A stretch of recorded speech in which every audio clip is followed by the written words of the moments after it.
যেদিন আজরাইল রূহ কবজ করে, এই বেটা, সেই দিনও নবী আমার আম্মা জান আয়েশাকে বলছে, আয়েশা আমি আমার বন্ধুর কাছে চলে যাচ্ছি, আমার উম্মতরে আমার আখিরি ওসিয়ত বলে দিও, আমার উম্মত যেন নামাজ ঠিক রাখে, নামাজ ঠিক রাখে, নামাজ ঠিক রাখে। বইল, উম্মত রে, তোমাদের নবী শেষ ওসিয়ত করে গেছে, তোমরা উম্মত নামাজ ঠিক মতো পড়ো, তোমাদের নবী জান্নাত ঠিক রাখবে তোমাদের। হায় রে গাদ্দার, কোন মার ঘরে জন্ম নিলি? বেনামাজি সন্তান, কোন বাপের ঘরে জন্ম নিলি? কোন মুসলমানের ঘরে জন্ম নিলি? নাফরমান। কেমনে পারলি বাপ এক ওয়াক্ত নামাজ পড়ে এই কুকুর বিড়ালের জিন্দেগি কাটাইতে, এই জানোয়ারের জীবন কাটাইতে? কেমনে পারলি? হ্যাঁ, কেমনে পারল?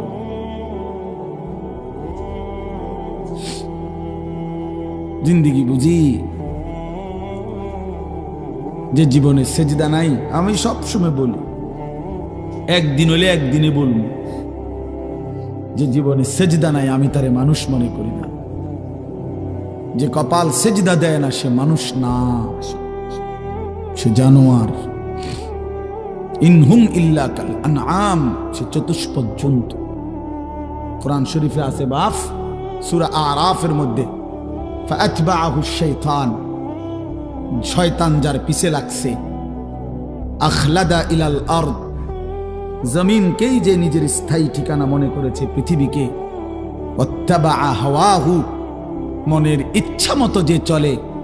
আল্লাহর কসম, কোরআনে আল্লাহ বলছে, ফামাসালুহু কামাসালিল কালব, আল্লাহ বলেন মনের ইচ্ছা মতো চলে, আল্লাহর বিধান, রাসূলের বিধান, দ্বীন, শরীয়ত বলতে কিচ্ছু মানে না। এবং শয়তান যার অনুসারী, আল্লাহর পাক কোরআনে বলেন ফামাসালুহু কামাসালিল কালব। বলেন মাওলানা ইলিয়াস ভাই, আপনি বলেন এই আয়াতের অর্থ কি, এই শব্দের অর্থ কি? আল্লাহ বলছেন ওই ব্যক্তির উদাহরণ কুত্তার মতো, কুত্তার মতো, কুত্তার মতো, কুত্তার মতো। এটা তুই কুত্তার মতো, তুই বেনামাজি, মনে রাখিস, তোর ঠিকানা লিখে নে, আমার থেকে সিল নিয়ে আনিস, তোর পরিচয় আইডেন্টিফাই করে দিলাম। কোরআন বলছে কি অর্থ? কর কামাসালিল কালব অর্থ কি? খালাস, কোরআন শরীফের আয়াত। কি মনে করছো বাপ? হ্যাঁ, নামাজ পড়ো না কেন? মানুষের বাচ্চা তুমি, কি ব্যাপার? আল্লাহ বলছে সেটা কুত্তার মতো। এরপরে যদি কোনো লজ্জা না হয় তো তোর কপালে থুতু মারি বেটা। এরপরেও বলে যেন আমার কুত্তা না, যদি হুজুর কুত্তার তো খারাপ কন, আমি আল্লাহরে সেজদা দিতাম না, যেটা কথা কথায় দিতাম না, দিতাম না। আপনি এবার কুকুর কন, বিড়াল কন, শুকর কন, ঠিক আছে রে ভাই, তুমি যেহেতু এতটা পাষাণী হয়ে গেছো, তো আর কি করার আছে? কি করার আছে? পড়ালেখা করছো না বাপ? গোল্ডেন এ প্লাস, এই তার আমার কাছে আছে। সার্টিফিকেট লাগবে আমার তে নিও ইনশাআল্লাহ, আলহামদুলিল্লাহ। সার্টিফিকেট অনেক ওজনদার সার্টিফিকেট আছে আমার কাছে, আমার সার্টিফিকেট আলগাইতে খবর আছে। এমনি বললাম অহংকারের জন্য, এমনি বুঝাইলাম। আর সার্টিফিকেটের মাতবুরি দেখাই লাভ নাই। আপনি শিক্ষিত আর আমরা চিরা খাই, জি না, পড়ালেখা করছি, তোমরা জেনারেল লাইনে পুরা পড়ালেখা করছি, সরকারি মাদ্রাসার থেকেও পাশ করছি, কামেল, কুমিল্লা ভিক্টোরিয়া কলেজ থেকে মাস্টার্স পাশ করছি, কওমি মাদ্রাসার থেকে দাওরায়ে হাদিস পাশ করছি। কিন্তু কয়টা সার্টিফিকেট লাগবে? এই জন্য বাপ, এটা কোনো কথা না। বুঝাইতে চাইলাম বন্ধু, কে শিক্ষিত হচ্ছ? আরে বাবা, মুসলমানের ঘরে জন্ম নিয়ে কি পড়লা? আল্লাহ চেনো না, রসুল চেনো না, কোরআন চেনো না, সেজদা চেনো না, হালাল হারাম বুঝো না, জায়েজ না জায়েজ বোঝো না।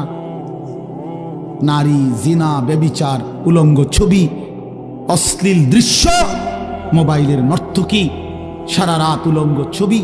প্রিয় ভাই আমার, বন্ধু আমার, বাপ আমার, এটাই জীবন, এটাই জিন্দিগি। তোমার আল্লাহ জন্যই বানাইছিল। এই পৃথিবীতে মানুষ এজন্যই সৃষ্টি হয়েছে। 2টা বছর মা পবিত্র দুধ খাওয়াইছে এই জন্য বাপ তুমি নারী দেখবা, ছবি দেখবা, উলঙ্গ দৃশ্য দেখবা, এক ওয়াক্ত সেজদা দিবা না। আল্লাহর কসম করে বলো নওজোয়ান, তোমার মা তোমার এই জন্য দুধ খাওয়াইছিল? 9 মাস মা এই জন্য বুকে ধারণ করছে। এই তুমি সারাদিন টোটো করে ঘুরবা, সমবয়সী বন্ধুদের সাথে আড্ডা দিবা, মদের নেশা, জুয়ার আড্ডা, নারীর আড্ডা, জিনা ব্যভিচারের আড্ডা, এর মধ্যে পড়ে থাকবা বাপ। এটা তো হতে পারে না বাপ। ইনসাফের সাথে যদি কেউ ভাবেন, ছেলেরা বাপ আমার ভাবো ভাই, বাবারাও ভাবেন, আপনার চোখের সামনে সন্তান নামাজ পড়ে না, সারাদিন মোবাইলে পড়ে থাকে, নারী, ছবি, অস্থি দৃশ্য, জিনা ব্যভিচার, মদ জুয়ায় আসক্ত থাকে। ওহ বাবা, আপনার জীবনের অর্জন কি? সন্তানের অর্জন কি? আপনি কি শিখাইলেন? হেতে কি শিখলেন? আপনি কি সন্তান গড়লেন? আপনার পরিচয় কি বলেন? যদি বলেন হুজুর শুনে না, তো কোন সন্তান যদি আল্লাহর কথা না শুনে, এরপরে তার জন্য কি করণীয় এমন কোন কর্মসূচি ইসলামে নাই? তো সেটা জিজ্ঞান, তো সেটা জিগাইলেন না কেন? আপনি দিয়ে অনক যাক, বাদ দে, যাক, যা হয়েছে হয়েছে, বিদেশ যাইবে, কথা বলেন না কেন? তো আপনি দিয়ে কইলেন না, আপনি দিয়েও কইলেন সে বাদ দে, হয়েছে, পড়লে পড়ছে, না পড়লে নাই, হ্যাঁ নমাজ রোজাও নাই, কিচ্ছু না, যা বিদেশ পাবেন। টিয়ার দরকার, টাকার দরকার, এতে মানুষ হোক বা না হোক, নামাজ পড়ুক বা না পড়ুক, আল্লাহ খোদা চিনুক বা না চিনুক, আমার টাকা দরকার। তার চাচা জমি বেচবো, টাকা রেডি না রাখলে ফট করে অন্য মানুষের কাছে বেচা লাগবে। বিল্ডিং দরকার, ছাদ ডালাই দিব 2 তলা, ঘরে ফার্নিচার দরকার, টাকা দরকার। এক বাবার স্বপ্ন কি এটাই? তাহলে সন্তানকে আল্লাহ তাআলা আমাদের জন্য দিছেন টাকা উপার্জনের মেশিন, কথা বলেন না কেন? তাহলে বলেন বাবা, ইনসাফের সাথে বলেন। এই জন্য আমার দোস্ত, আমার বন্ধু, আমরা প্রত্যেকেই ভাবা উচিত। আজকে কিশোর নওজোয়ান, তোমরা, তোমাদের বাবারা এখানে বসা আছে, তোমরা আলহামদুলিল্লাহ অনেক ছেলে আসছো, তোমাদের কাছে অনুরোধ বাবা, তুমি তোমাকে নিয়ে ভাইবো, এই বন্ধুর কথা মনে করো, এই ভাইয়ের কথা মনে করো যে আমি এক ভাই তোমাকে বলছি, ভাই তুমি আমার ভাই, তুমি আমার সন্তান, তুমি নওজোয়ান, আমাদের আদরের। এত ছোট্ট বয়সে এত নারী দেখে ফেললা, 16 বছরে এত নর্তকী দেখে লেলা, মাত্র 16 বছর 18 বছর বয়সে এত উলঙ্গ ছবি দেখে ফেললা, মাত্র 16 বছরে এত জিনা ব্যভিচারের দৃশ্য দেখে ফেললা। আস্তাগফিরুল্লাহ। মাত্র 18 বছর না হতেই এত নারী, এত মেয়ে, এত অশ্লীলতা। আল্লাহর কোরআনে আল্লাহ তাআলা বলছেন বেবিচারীকে, আল্লাহর কসম কোরআন শরীফে আছে সূরা ফুরকানে, ইউদাআফ লাহুল আযাবু ইয়াউমাল কিয়ামা ওয়া ইয়াখলুদ ফীহি মুহানা। আল্লাহ সরাসরি বলছে বেবিচারী, জিনাকারকে, বেবিচারীকে আল্লাহ তাআলা বলছে তার আখিরাতে আমি আল্লাহ প্রত্যেকটা এই অপরাধের জন্য ডবল ডবল, রিডবল, দ্বিগুণ শাস্তি দিতে থাকবো, এবং তাকে বেইজ্জতি করে, লাঞ্ছিত করে, লাথি দিয়ে তার জাহান্নামে ছুঁড়ে মারবো। বেটা,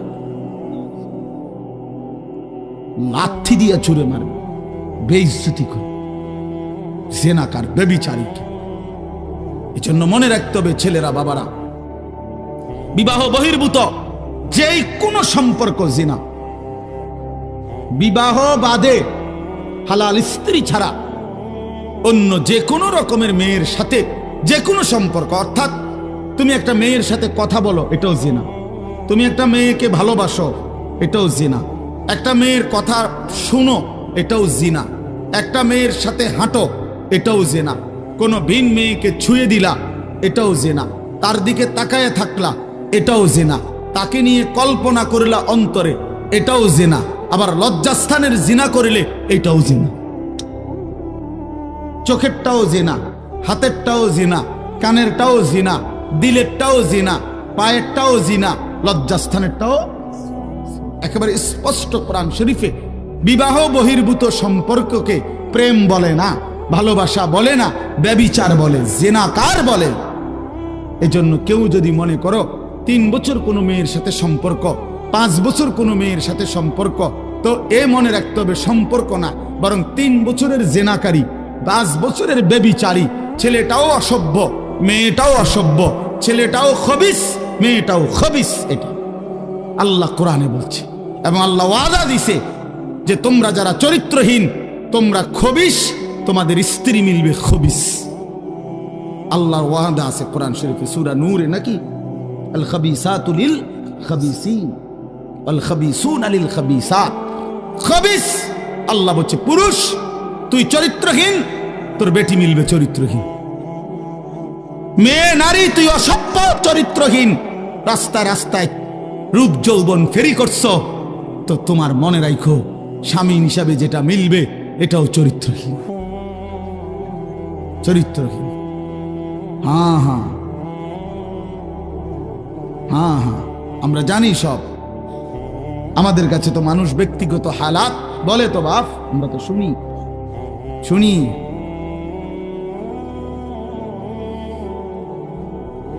শুনি বাবা, নওজোয়ান ছেলেদের হালাতও শুনি, বিবাহ পরবর্তী পরকীয়ার আসক্তি, জিনা ব্যভিচারের আসক্তি, এটাও আমরা জানি ব্যভিচারী। এজন্য আল্লাহ কোরআনে বলছে ইন্নাহু কানা ফাহিশাতান ওয়া সাআ সাবিলা। আল্লাহ বলছে ওয়ালা তাকরাবুজ জিনা, আমার বান্দা জিনা ব্যভিচারের কাছেও যেও না, নিশ্চয়ই এটা অশ্লীলতা, বড় বেশি মন্দ রাস্তা, অত্যন্ত খারাপ মন্দ পথ জিনা। এই নারী পুরুষের অবাধ সম্পর্ক, বিবাহ বহির্ভূত সম্পর্ক, বাস্তবে হোক মোবাইলে হোক, যেভাবে হোক। নওজোয়ান আখলাক জীবন, মানুষের সবচেয়ে বড় সম্পদ তার আখলাক, তার চরিত্র। এ প্লাস, গোল্ডেন এ প্লাস, এটাকে ইনসান বলে না, মানুষ বলে না, উত্তম চরিত্রকে মানুষ বলে। আখলাককে বলে মানুষ, আখলাককে বলে মানুষ, আখলাককে মানে মানুষ। কোরআনুল কারীমের মধ্যে আল্লাহ তাআলা বলছেন, নবী সাল্লাল্লাহু আলাইহি ওয়াসাল্লাম বলছেন লা ইয়াজনি জানি হিনা ইয়াজনি ওয়া হুয়া মুমিন। আল্লাহর কসম, এটা হাদিস।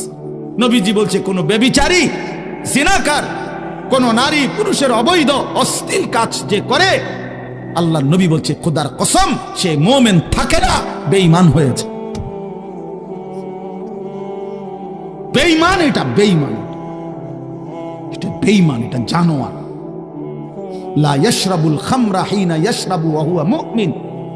নবীজি বলছে মদখোর, নেশাখোর, গাঁজাখোর, ফুট্টাখোর, বাবাখোর, ডাইলখোর, হারামখোর, ইয়াবাখোর, এই নাফরমান যখন নেশা করে, রাসূল বলে সে তখন মুমিন থাকে না। কি এটাই তো অর্থ নাকি? লা ইয়াশরাবুল খামরা হিনা ইয়াশরাবু ওয়া হুয়া মুমিন। নবীজি বলছে লা তাশরাবিল খামরা, উম্মত নেশা করো না, মদ খেও না। কেন? ফাইন্নাহা উম্মুল খাবাইস, কেননা নেশা, মদ, মাদক, এটা সমস্ত খবিসের মূল। আরো শুনবেন ছেলেরা, বাবা আরো শুনো, হাদিস শোনো, রাসূলের হাদিস শোনো। আল্লাহর নবী বলেছেন ওমান শারিবাল খামরা তারাকাস সালাহ, যে নেশা করে তার সবগুলো নামাজ ছুটে যায়। 1 2, পরেরটা বলতে আমার সাহসে কুলায়, এর পরের অংশটা আমার কাছে বলতেই কষ্ট হয়।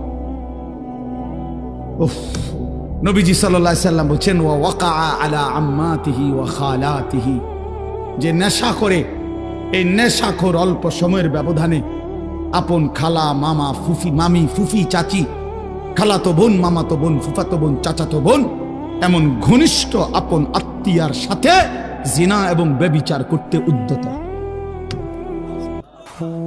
এই ব্যভিচারীর হাতে, এই মদখোরের হাতে আপনজন নিরাপদ থাকে না, এই জানোয়ারের হাতে আপনজন নিরাপদ থাকে।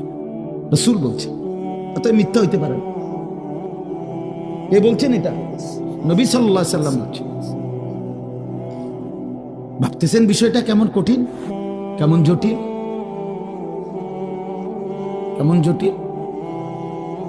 এই পৃথিবীতে 3টা ভাই বোন, 4টা ভাই বোন বড় বেশি স্পর্শকাতর, চরিত্রহীনতার অবাধ সুযোগ মিলে যায় যদি অভিভাবকের কঠোর নজরদারি না থাকে। এই 4টা ভাই বোন, খালাতো বোন, মামাতো বোন, চাচাতো বোন, ফুফাতো বোন, এই 4 খালা বোন, ভাই বোন, খালাতো ভাই বোন, চাচাতো ভাই বোন, ফুফাতো ভাই বোন, মামাতো, এই 4টা ভাই বোন। দেখতে তো অনেক ভালো, আপনজন, কিন্তু এই আপনজনের ছেলে মেয়েকে যদি অবাধ সুযোগ দেওয়া হয়, আল্লাহর কসম এর পরবর্তী গন্তব্যই জিনা ব্যভিচার। জিনা ব্যভিচার। এজন্য ওই মা হাসরের ময়দানে কাঠগড়ায় দাঁড়াইতে হবে যে তার মেয়েকে এমন ছেলের সাথে সম্পর্ক করতে দিছে। ওই বাবাকে কাঠগড়ায় দাঁড়াইতে হবে যে তার ছেলেকে এমন অসৎ সম্পর্কের দিকে ঠেলে দিছে।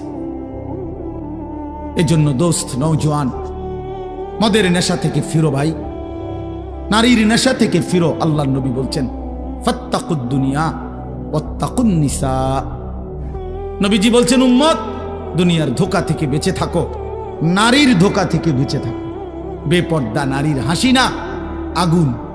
বেপর্দা নারীর শরীর, রূপ, যৌবন, এটা যৌবন না, শরীর না, এটা আগুন। এটা আগুন, এটা আগুনের গোলা, এটা আগুনের টুকরা, এটা জাহান্নামের আগুন, এটা জাহান্নামের আগুন। এই জন্য আমি অনুরোধ করছি, আমার ছেলেরা, আমার সন্তানেরা, আমার বাবারা, আমার ভাইরা, আমার বন্ধুরা, তোমরা ফিরে আসো বাপ। একটা উদ্দেশ্য নিয়ে এই আয়াতটা পড়ছি, এবার আমি এটা বললেই আমার কথা শেষ। উদ্দেশ্যটা হলো, আল্লাহ নবী সাল্লাল্লাহু আলাইহি ওয়াসাল্লাম বলছেন, যুবকদেরকে লক্ষ্য করে আপনারা বাবারাও উপদেশ দিবেন আপনাদের ছেলেদেরকে। নবীজি সাল্লাল্লাহু আলাইহি ওয়াসাল্লাম বলেছেন, এক মানুষের যৌন চাহিদা, লজ্জাস্থানের চাহিদা, নারীর আসক্তি কমানোর জন্য সবচেয়ে কার্যকর পরীক্ষিত প্রতিষেধক ঔষধ, অ্যান্টিবায়োটিক, আল্লাহর নবী বলছেন রোজা।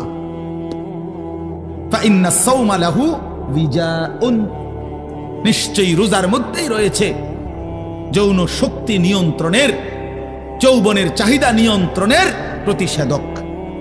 রাসূলুল্লাহ সাল্লাল্লাহু আলাইহি ওয়াসাল্লাম বলছেন,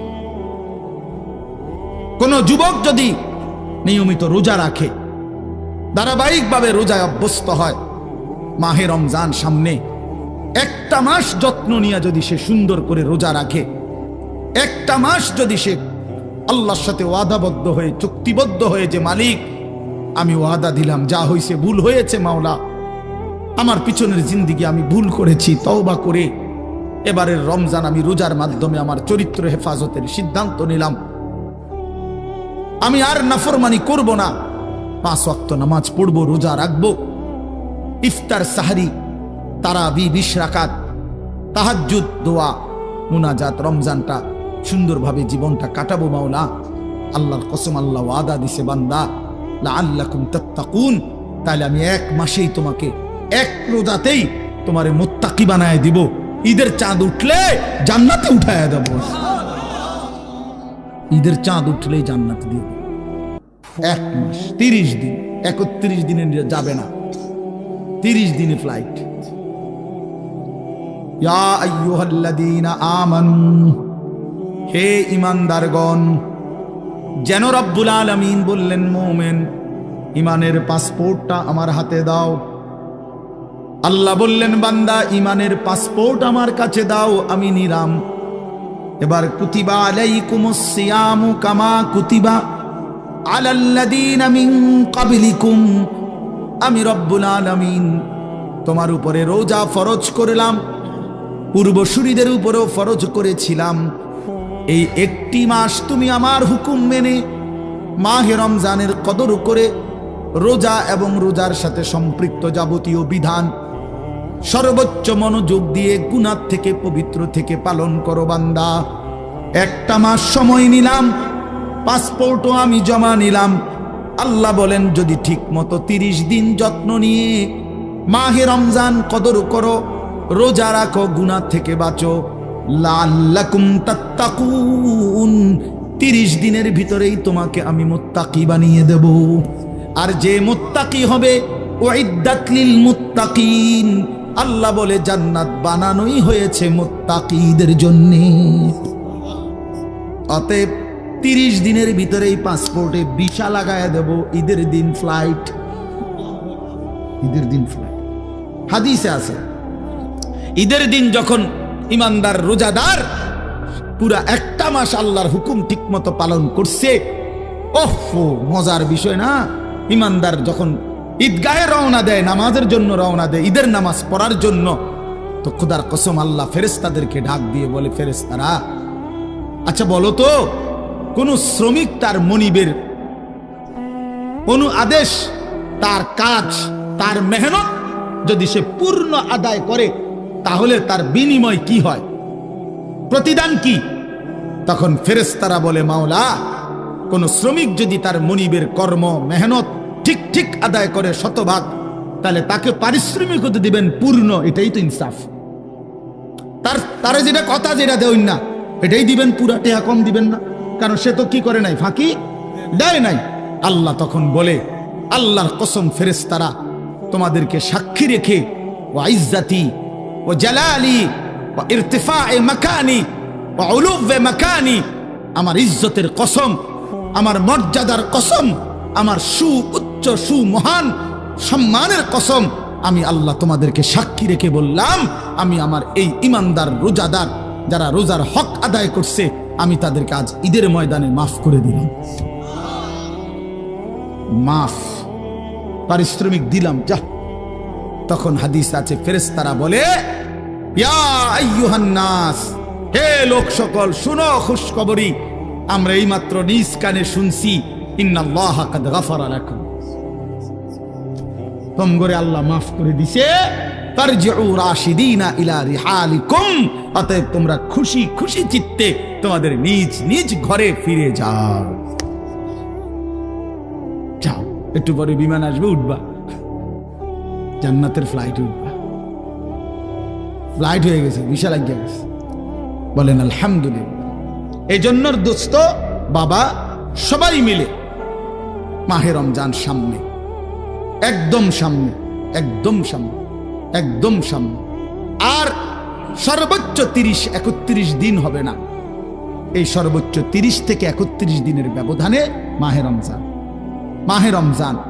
অতএব আমার শায়েখ আল্লামা মুফতি মুশতাকুর নবী কাসেমি হুজুর বলে, সামনে আছে 30 দিন মাহে রমজানের শুভ দিন। হুজুর এটা সবসময় প্রতিদিন বলে, মা সামনে আছে 31 দিন রহমত মাগফিরাতের শুভ দিন, নাজাতের শুভ দিন, শবে কদরের শুভ দিন, জান্নাত লাভের শুভ দিন, গুনাহ মাফের শুভ দিন। ছোটবেলায় এই একটা উদাহরণ শুধু শুনেন, আপনারা একটু বয়স্করা যারা দেখছেন, ছোটবেলায় আমরাও দেখছি। ছোটবেলায় আগে আমরা ছোট্ট থাকতে, যখন বুঝেছিলাম 10-12 বছর বয়সে আমরা দেখছি, তখন তো দেশি মুরগি, বাড়ির ফালুন্না মুরগি দিয়েই মেহমানরা আপ্যায়ন করত। তো সকালবেলা 7টা-8টা বাজে মুরগি ছেড়ে দিছে বাড়িতে, আমার নানার বাড়িতে আমি বহুত দেখছি। এখন মনে করেন 10টা-11টার দিকে নাতিন জামাই আইছে, হ্যাঁ মেয়ের জামাই আইছে বেড়াইতে, মেহমান আইছে, এখন মুরগি ধরবো কেমনে? মুরগি তো ছেড়ে দিছে 8টা বাজে। তো তখন নিয়ম ছিল, আমার নানার বাড়িতে দেখতাম পুরা বাড়ির 4 ঘর আমার মামারা, তো বাইর হইবার রাস্তা একটা, মানে একটা বাড়ির থেকে একটাই দরজা, টিনের দরজা ছিল, এইটার গোড়ার মধ্যে জাল লাগাইতো, জাল এরকম জাল টানাইতো, আর এই বেড়িতে মিললা পুরা বাড়ির থেকে মুরগি না সব দিক থেকে এখান দিয়ে বাইর করার চেষ্টা করতো। মুরগি যখন এদিক দিয়ে দৌড় দিত, জালে আটকায় যেত, তখন ধরতো, ওইটা জবাই করতো। আমি অনেক দেখছি, আমরাও ধরছি। এর রমজানে এমন, রমজানে আল্লাহর নবী বলছেন, আল্লাহ জাহান্নামের সব দরজা বন্ধ করে দেয়, সমস্ত শয়তান শেকলে বন্দি করে দেয়, শুধু জান্নাতের দরজা খোলা থাকে।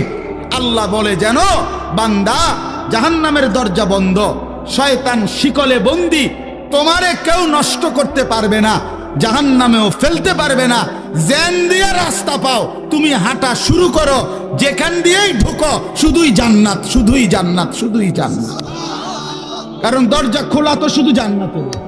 তুমি যেন দিয়ে যাও, কুড়ি দিয়ে আইও, আর চৌমুনি দিয়ে আইও, আশুগঞ্জ দিয়ে আইও, আর ভৈরব দিয়ে আইও, কুমিল্লা দিয়ে আইও, আর চীন দিয়ে আইও, জাপান দিয়ে আইও, আর লন্ডন দিয়ে আইও, শুধু কি দরজা খোলা? শুধু কিসের? জান্নাত। অতএব শুধু জান্নাত, শুধু জান্নাত। এই জন্য দোস্ত বন্ধু মেহেরবানি করে এবারের রমজান আসন্ন এই রমজানে তোমরা যুবক যদি আমার কথা একটু বুঝে থাকো, প্রিয় ভাই, নিজেরে জানোয়ার বানায়ও না, নিজেরে কুকুর বিড়াল বানায়ও না, ইনসান বানাও, মানুষ হও, মুসলমান হও। মায়ের দুধের হক দিতে হবে, মায়ের পেটের হক দিতে হবে, মায়ের 9 মাসের কষ্টের প্রতিদান দিতে হবে। বাপ এতটা অস্থির হইও না বাপ, মদের আড্ডা, জুয়ার আড্ডা, নারীর আড্ডায় জিন্দগি শেষ করে দিও না আমার বাপ। চলো রমজানকে সামনে রেখে ওয়াদা করো যে ইনশাআল্লাহ 5 ওয়াক্ত নামাজ পড়বো ইনশাআল্লাহ, নারী ছবি মদ জুয়ার আসক্তি থেকে বাঁচবো ইনশাআল্লাহ। বলো নওজোয়ান বলো। আমার একটা অনুরোধ, যাদের বয়স 30-এর নিচে, 30-এর উপরে যাদের বয়স, তারা উঠেন না, বসেন, যেমনি আছেন এমনি বসান। বাকি 30 বছরের নিচে যাদের বয়স, তোমরা দাঁড়ায় বলো, বলো ইনশাআল্লাহ। ওই নওজোয়ান সবার আগে দাঁড়াইছে, বলো ইনশাআল্লাহ, বলো ইনশাআল্লাহ। ওঠো নওজোয়ান, দাঁড়াও নওজোয়ান, হিম্মত করো নওজোয়ান, ইনশাআল্লাহ তোমাদের হাতে কালেমার পতাকা উড়বে ইনশাআল্লাহ, আগামীর ইসলামের পতাকা উড়বে ইনশাআল্লাহ, সারা পৃথিবীতে ইসলামের আলো ছড়াবে ইনশাআল্লাহ। যুবকের সেজদা দিলে তোমরা নামাজি হলে ইনশাআল্লাহ ইসলামী হবে এই মাটির ধর্ম ইনশাআল্লাহ। বসো বাপ, কাজে খামখেয়ালি